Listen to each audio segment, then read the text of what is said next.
A reading for you guys. So I'm really happy to be able to catch up with you all. I hope you all are doing well, and I apologize for my absence for the past. So let me talk about what I sense when I was shuffling out the cards, okay? And then we'll talk about this spread.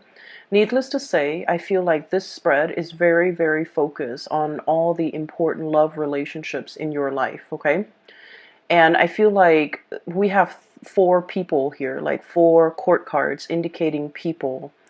And we have water signs, earth signs, and air signs. So you're dealing with a lot of people. And for some of you, you might be dealing with all three of them. Others, you might be dealing with facets of each of these characters. And then while others still might be dealing with like only one of these scenarios. But I feel like this is a month where it is very much about, figuring out uh, the relationships in your life that are worth salvaging, the relationships that are worth still being in, and the relationships that have been draining. So I feel like there is a lot of reassessment going on here. Libra is about the balancing scale, and as we head into Libra season, I feel like the imbalances, unequal give and take, lack of reciprocity in relationships and in all partnerships, in all of our communication with another person will be very evident.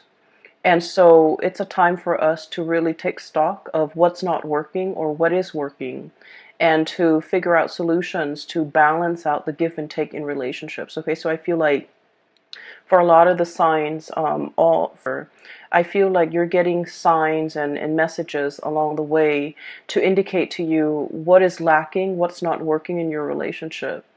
And I feel that it's time for you to take the knowledge and the wisdom with you and try to either fix the relationship if you are still in love, leave the relationship if you're no longer in love, and seek the right partner that will give you that sense of equal balance, give and take, and reciprocity so that you can move on to better relationships. So it is an important month to put theory into practice, to figure out what you have already learned and how to implement that into the world, okay? So when I was shuffling out the spread for you, I saw two images. The first one is I see you sitting at a table, and it looks like a karaoke bar. There's like a stage, a makeshift stage. It's not a platform or anything. It's just an area they cleared out. There's a microphone in the middle, and you're sitting at a table and you're looking at somebody. Their name is called up, and so it's like an open mic night, and it's at a bar. You're having your drink, and you're a man.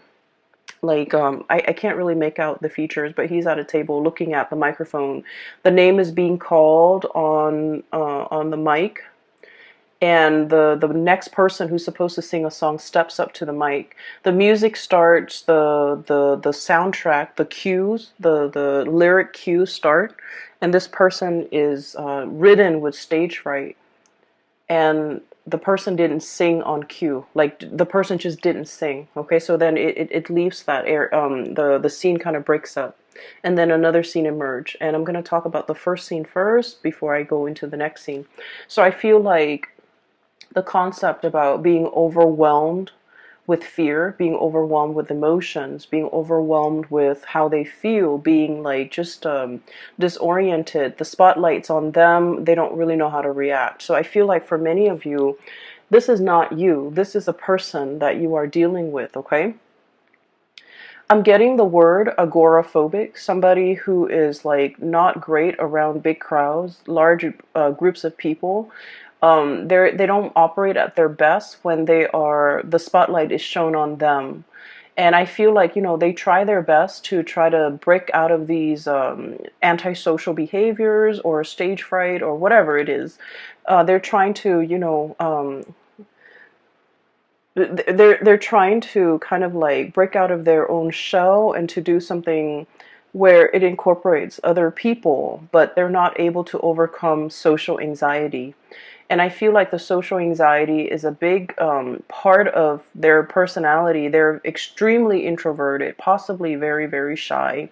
They like when you look at them, you might not feel like they have any type of social anxieties because when you're in like a close relationship with them, they don't exhibit signs of social anxiety. But I feel like when they're out in public, when they're dealing with strangers, when they're dealing with just large crowds, they get very, very shy and they shy away from big gatherings. And so for some of you guys, if especially if you have a lot of like water placement in your chart. So for example, if you have like water like Scorpio, Pisces, or Cancer as your sun, moon, or rising, or if you have a lot of planets in a water sign, this might be you where you're feeling a little bit disconnected from people, mainly because you might have social anxiety, you might have issues when it comes to operating in a large crowd, being in a position where you're interacting with a lot of people, or you are kind of like front and center and people are looking at you and all eyes are on you, it can feel very uncomfortable. And to a certain extent, most of us, I feel like the majority of people aren't great with like public speaking always provokes like anxiety, but I feel like you're either dealing with somebody or this is triggered in you in a situation that where you haven't experienced it in the past. So I feel something coming in, okay? I'm also getting the word tongue tie, stage fright, and tongue tie, okay? So it could be either of those things. I strongly feel that you are dealing with somebody who has social anxiety, who has a lot to say, and yet they're very, very tongue-tied because their emotions get in the way. That's what I'm feeling. And I feel like their method of expression has always been through either song, music, or other avenues of self-expression, painting, dancing, whatever it is. But I feel like when it comes to one-on-one interpersonal communication, there's something here that's preventing them from expressing how they really feel. And so I feel like as a Sagittarius, it has been very frustrating for you to deal with somebody like this. Because Sagittarius, you're very no holds bar. You're very like, you're very uncensored. You would speak your mind, you state your opinion, you want to be heard. And I feel like, you're very like no nonsense. If somebody ticks you off, you will give them a piece of your mind right away. And the beauty about fire signs in particular is that when someone or a situation upsets you, you blow over, like you blow up, but then you get over it. You don't hold things in, you don't hold grudges, you don't hold things in, you don't hold your emotions in. And I feel like it's a very healthy way to live. But you're dealing with someone who's like your counter opposite. Okay, like you're a counterpart that's like your total opposite, excuse me.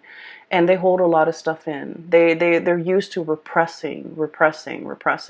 They don't say what's on their mind. And I feel like a lot of it is they don't say what's on their mind out of fear, out of judgment, out of like, having those feelings or those words be used against them later. So, in this day and age with social media, with digital communication, a lot of things can be taken out of context. A lot of situations too, like we can't really retract and rescind what we say because things are permanently on social media or on some type of a public forum, or once something has been said and the way in which they have been said, the tone that is used, it's really hard to take back. Okay, once we form a strong opinion and we verbalize that opinion, it's very, very difficult to take back. And so you're dealing with somebody who's aware of all of this. And so they're very calculated when it comes to the things that they say, how they communicate, what they communicate, and who they communicate these messages to. And from your perspective, you might feel like, oh my gosh, they are so cowardly. They are so they are so censored, they are so repressed, they are so scared, they don't know what they want. And so you run through the gamut, like these myriad of reasons why somebody or the other person might not, express how they feel. But I feel like there's a I feel like, yes, they might be all of those things, but the important thing is that they have been repressed for a very, very long time. That was like a survival mechanism. That was how they dealt with grief. That was how they dealt with changes. And that was like, it's purely survival. Okay. I don't blame people when they do things on a purely survival basis. Even as an adult, you know, we're conditioned to behave a certain way. And so I feel like it's hard for you to understand this person. It's very, very hard for you because you are out and free and you know, unaffected, okay? And you're very uncensored. And so you don't understand how somebody could be so different from you. So I feel like there's a lack of understanding here, but I also feel like there are issues with the other person. And I feel like a mix of cowardly, a mix of stage fright, a mix of social anxiety, a mix of repression, a mix of, you know, just life experiences that makes them very, very calculated when it comes to what they say, calculated when it comes to what they, to expressing their emotions. Okay, so that's where we're at. Okay, so that's the first thing with that karaoke situation. The second image that I'm seeing here is I have this little boy. He's wearing a raincoat and his little backpack, and it's like in the morning, and it's kind of drizzling outside, and he's waiting for the school bus. Okay, so he's about like 5 or 6. He's waiting for the school bus. The school bus is supposed to pick him up in front of his house, but he's in the porch because it's kind of sprinkling. And he's debating, you know, I don't want to go to school today. Kids are mean to me, or, you know, I just don't want to go to school today. I don't want to be in school. It's kind of rainy. I'd rather be home. I'd rather like, and I don't feel that great. And I feel like he doesn't feel that great. It's the weather affecting him. But, you know, children, they can't really verbalize these things. So he's just like, I feel crummy. I want to stay home today. I should tell mom that I don't want to go home. So he's like running through these thoughts in his mind. And then he's like, I don't want to go home. I don't want to go. I don't want to go to school. I don't want to go to school. I want to stay home. And then he's still deliberating in his mind. Should I go back in and tell mom I don't want to go to school? And then just then the bus comes and the bus door opens and he's like, I don't want to go to school. Should I just go back inside and tell mom? And then he finds himself walking towards the bus. And then the door closes and the bus takes off because he took too long. Okay, so I feel like, once again, this could be you or another person that you're dealing with. And I feel like it's a situation where it's uneasy. You have like a gut reaction or a gut instinct on what you should do, right? Like you might have a disaffinity for something, like a lack of liking for something, or an aversion to something, or like just a repulsion towards something. And then you're trying to rationalize, like, why do I feel this way about this person? Why do I feel this way about this situation? And I feel like your intuition has been right. Your intuition is telling you, you know, that might not be the right person for you. That might not be the right situation for you. And crisis averted, because I feel like at the end of the day, the door closes. He missed his bus, but he gets to stay home. And so in a way, it's sort of like a situation that can be a self-fulfilling prophecy as well. Okay, taking too long to make a decision. First of all, do I go to school or do I stay home? Taking too long to make a decision. And then at the very last minute, the decision is made for you. That option is ruled out for you. And so inaction, I feel, is as dangerous as like lack of action, or doing something where your heart is not 100% committed in it. It can lead to failure. Does that make sense? Because I'm feeling like there's a self-fulfilling prophecy. It's something that you're just like, oh, it's doomed to fail from the start. I'm just going through the motions to do it, but it's doomed from the start. And because you're half-assing it, and because you're like just going through the motions, and because you're also injecting a lot of just self-defeating negativity into a situation, it fails. And I honestly feel like this is not you, Sagittarius. This is somebody that you're dealing with, where they're like constantly mired in a very, very negative mindset.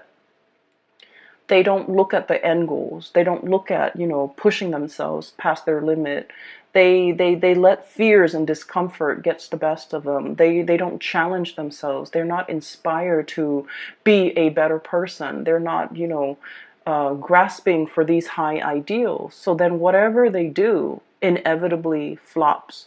And you might have witnessed this. You might have been, dealing with them when they go through life and making these decisions. And it's like, the hardest people for a Sagittarius person to be around are people who are very, very negative, okay? I feel Sagittarius people are the most optimistic, are the most carefree, are the most like, it's going to work out, like just fearless people that I've ever encountered. And I feel like you're dealing with someone who's a naysayer, who's very mired in negativity, who's constantly like, they do things and they're just like, oh, it's not going to work out. So they give up even before they even try. They give up even before the situation started, or they shut something down before it has an opportunity to get off the ground. And you're realizing it now. You're realizing that energetically they are affecting you, okay? The other part of this that I want to emphasize is he wanted to stay home, right? Like the little boy, he wants to stay home. He didn't say anything.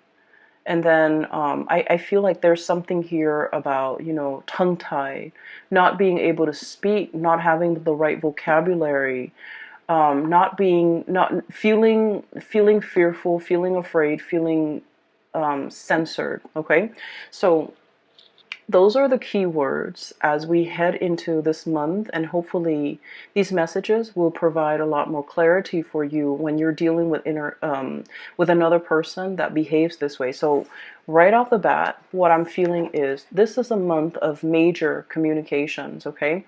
And especially as it relates to like feelings, emotions, being like where things are kind of laid bare, they're out in the open, they're happening very fast. This to me indicates usually like electronic communication, communication that comes out either physically in person or like electronic communication where they're coming at you very, very, very fast and you have like a split second to respond, or timeliness when it comes to your response is very important, okay? So there's a lot of communication here. If we're looking at this situation, I feel like if in the past there has been a channel of communication that has been blocked, where you feel like you have to literally pry the answers out of the lion's mouth, okay? You have to like literally like pull out answers, command answers, or like demand it from another person. I feel like the floodgates are opening. So right off the bat, I feel like there's a situation where you are asking a lot of questions about to a person, or this is happening to you. And I feel like for many of you, if it has been, the past few months of like constantly communicating with someone, wanting clarity, wanting like certainty, wanting something solid and concrete, I feel like the floodgates are finally opening because you have been dealing with somebody who is very tongue-tied, who's very afraid, who is very calculated in the way that they communicate, in the way that they speak. And so I feel like you've been pushing it and pushing it and pushing it, and finally the floodgates open. You're getting the communication that you're looking for. What we have here is a really, really beautiful situation. We have here the Ace of Cups, and this is denoting to me new love, okay? This is like an opening up of the floodgates where feelings are finally expressed for the first time. You definitely have somebody who's coming into the picture, coming forward to make you an offer. And what I sense is you are always very courageous when it comes to being vulnerable, okay? Being vulnerable is like the hardest thing for anybody to do. You put your heart out there, you put your feelings out there, you made yourself known, you made yourself available. You know who you want to be with. And you have made that very, very clear from day one. I'm not playing games. I want this, and this is all that I want. And I feel like because you have been adamantly pursuing it, there's definitely somebody coming into the picture for reciprocity, to reciprocate this outpouring of love. Somebody who's very touched, who's very like, they might have been guarded in the past, but now they're in a position where they trust what you have to say, they trust your emotions, they trust your feelings. And they're still very much shy and trepidatious about making this big leap towards you, jumping in the water, enjoying this relationship even. But They're making an effort. Okay, so I feel like it's slow, but it is very steady. And then I also feel like there was a situation in the past where somebody was too strong with their emotions, and I feel like they were too strong, too direct, too fast, too soon. And I feel like the other person got really scared. And they've had some time to mull things over. And now they're coming back in to reciprocate, to have this conversation, to talk about things, to offer you. They might say like, well, wait a minute, you're coming a little bit too strong, but I do like you, and I feel like, let's take it slow. So I feel like there's somebody here who's wanting to slow things down, not because they don't feel the same way, but because they're rational. And I feel like, they want to, they don't want their emotions to get the best of them. Okay, it's not a bad thing to slow things down, but I definitely see a situation where there is tremendous outpouring of love, and you're going to get that reciprocity between you and another person. The other person has been thinking about you. Okay, we have here deep in contemplation when it comes to matter of the hearts, the Queen of Cups. Deep contemplation. How is this going to work? How's the future going to look? How are we going to work together as a unit? Where are we going to live? What are we going to do? How do we navigate each other's energies? How do we live in the same space? How do we share resources? This is like serious contemplation. Okay, the Queen, she's rational. And in this situation, I do feel like you're dealing with someone who is very mired in their emotions for you. Like it runs very, very deep. This is someone who's very, very maternal or paternal. So they have like a parental energy about them. They might have children. They might be I'm seeing somebody who like really knows how to take care of another person. They don't enter relationships unless it's the long haul. So they might have, dated only like a few people. Okay. And so when they date, they think about long term. They think about, the marriage, the engagement, the house, the kids, the happily ever after. They don't rush into a situation just to see what happens. If it doesn't work, then, we'll separate. They don't do that. They don't play like that. And so I feel like your direct energy might intimidate them, might scare them, and it might even make them feel like you're not here to stay. Like they might think you're not as serious. They might think that you're a serial dater. They might think you're after the thrill of the chase, and they might not take you at your word or take you at face value or take you seriously. So I feel like they've been thinking over this about you for a very, very long time. And emotionally, they feel the affinity towards you. They feel that pull. Okay? I'm seeing a situation where somebody is definitely coming forward. Okay, this is the Chariot, forward momentum, two disparate energies working together, moving the Chariot in the same direction.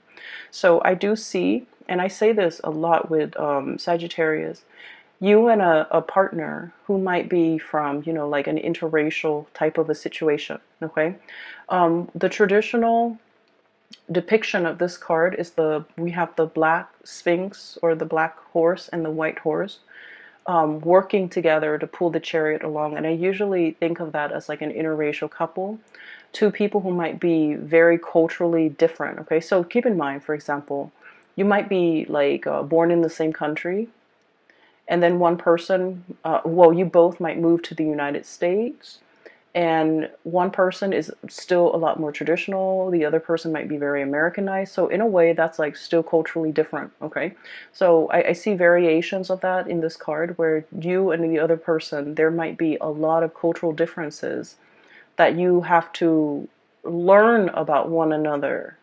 You have to understand about one another in order to make it work. And so there might have been a lot of difficulties in the past to overcome in this relationship as a unit. There might have been a lot of communication problems. You never gave up on it. You never threw in the towel because you knew intuitively that, it was worthwhile, it was worth it.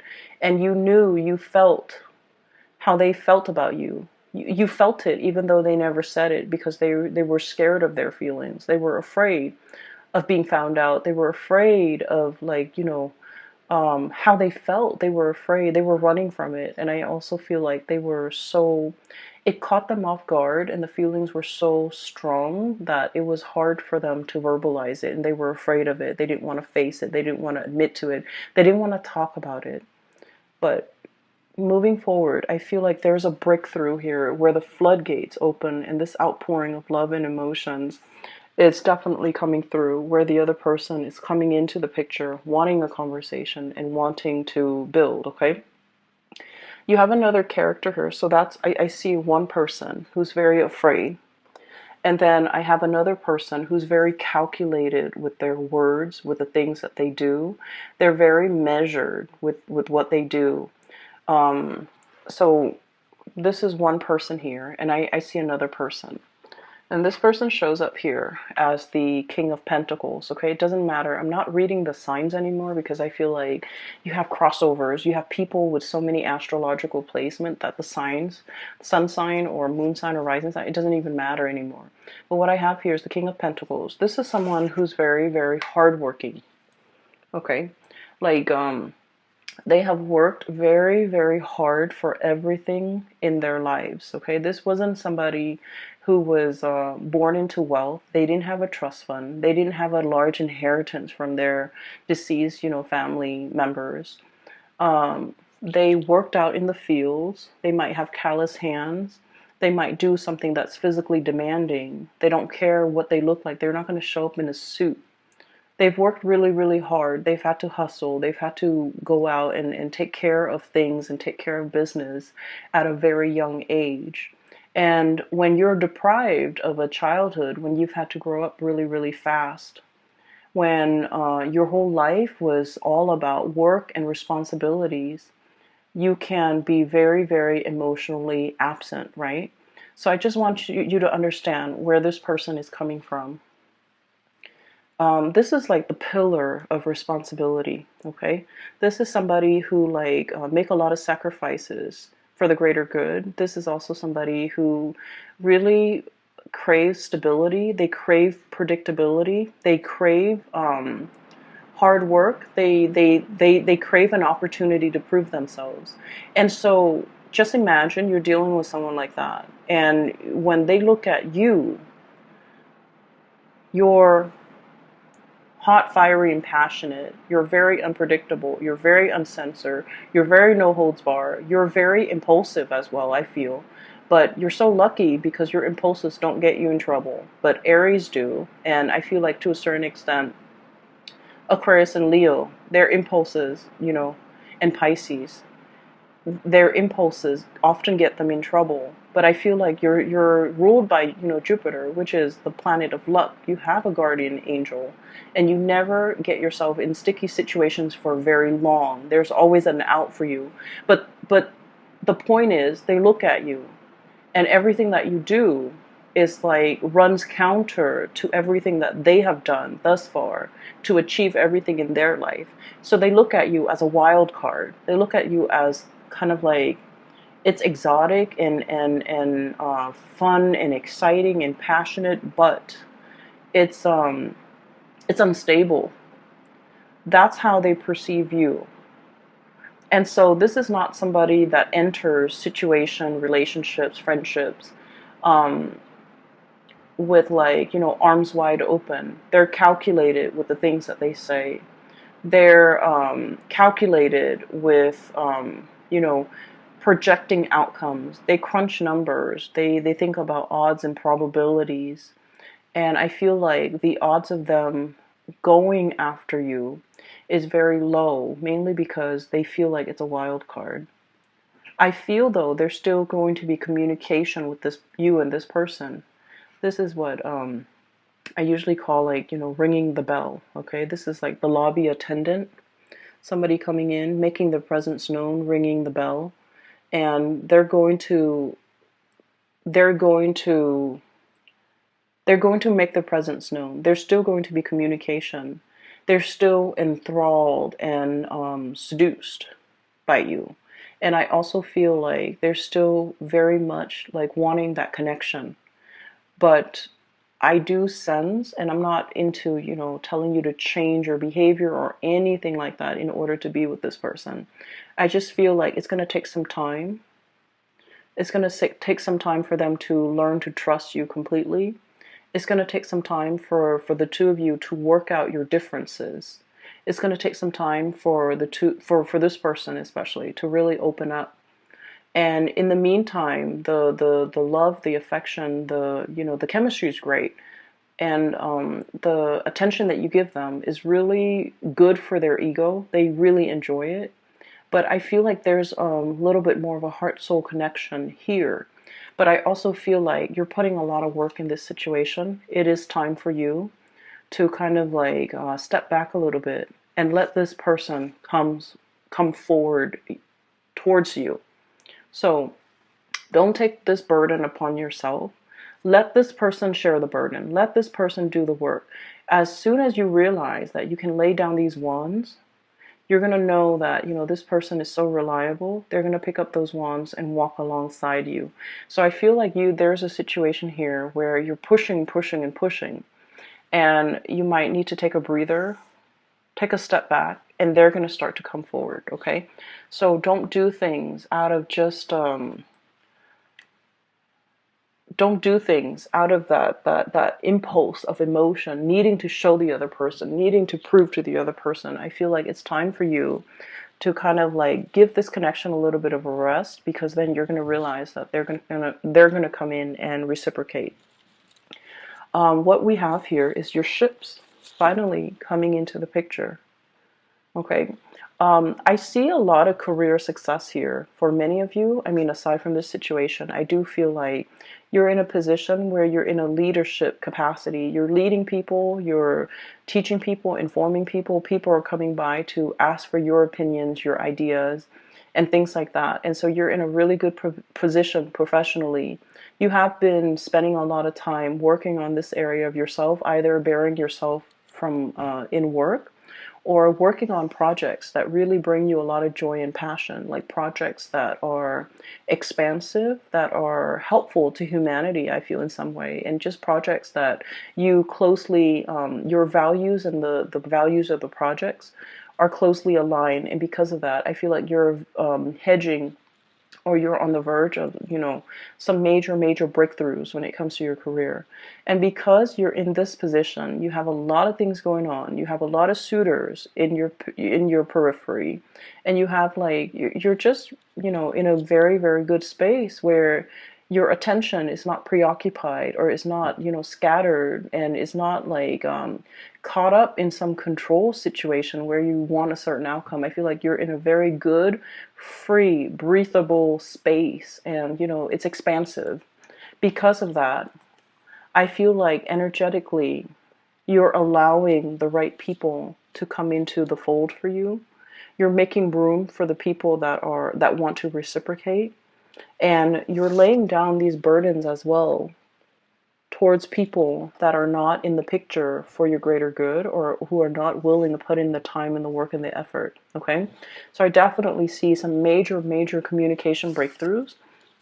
The last card here that we have is the King of Swords, and the King of Swords is once again all the characters that you're dealing with, especially the two kings, King of Pentacles and King of Swords. These are not like emotional types of people. They might feel that you're very emotional, and they might feel like your emotions fluctuate, and so they want something a little bit more stable. And I feel either way, you have gone a long way when it comes to your maturation level, when it comes to emotions, when it comes to work, when it comes to your ability to kind of like control your impulses, control yourself. And I feel like that makes it a lot easier for them in their interaction with you, in their communication with you, to be able to, have like a conversation and feel like they can express themselves, and feel like you're to finally understand how sincere you are. Even though you say things, you're not like other people where they just say things that they don't mean. You are actually very open, very sincere, very honest with how you feel about them at all times. And they're starting to feel safe and comfortable in expressing themselves and reciprocating back at you. Okay, so I do see there's major communication breakthroughs here. And so I honestly feel like, the goal, or the theme for this month is you are dealing with someone who's repressed. You are dealing with somebody who came, kind of like belatedly. They tell you things, like you ask them a question, you wanted to know it at that time. Okay? And I feel like they dragged their feet, they took their time, didn't give you a response at that time, and they might have missed the boat with you. And I feel like they're kicking themselves over it. Okay? And that is why they're coming back, making their intentions known. That's why they're coming back, and they're starting to realize that there was a sense of urgency. There was a sense of, like, if you're not going to reciprocate, if it's something very simple, as easy as, like, just telling me how you feel, and the other person was not able to reciprocate, I'm sensing that they kick themselves. I'm sensing that there's regret, and I'm sensing that's why they're coming back in, because they understand and they feel safe in the sincerity of the way in which you express yourself. Okay, it's like you have been nothing but upfront and honest, and then I felt like the other person, it's almost like when you're dealing with so many sleazy people and then you meet like a really nice honest one, it seems like it's too good to be true. That's what I feel is happening to your person, where you're very upfront and honest, and they're like, it's too good to be true. That person must be hiding something. That must be a facade. That must be a front. That can't be real. Okay? They have their own hangups, Sagittarius, and you kind of just need to let it be. But honestly, I feel like, there's going to be reciprocity coming into the picture, and it's going to make you feel really, really good. Okay? Know where you stand with people and know who's really important. Okay? For those who have been emailing me, I don't do private readings anymore. I do have a colleague. Her name is Bridget. She's based out of California, and she is a psychic. She's phenomenal. I can't recommend her enough. If you are interested in a reading, please get a reading through her. I've included a link in the description box below for her website where you can schedule an appointment for yourself. I do wish you all the best, Sagittarius, and best of luck with everything, okay? I'll talk to you guys soon. Bye-bye.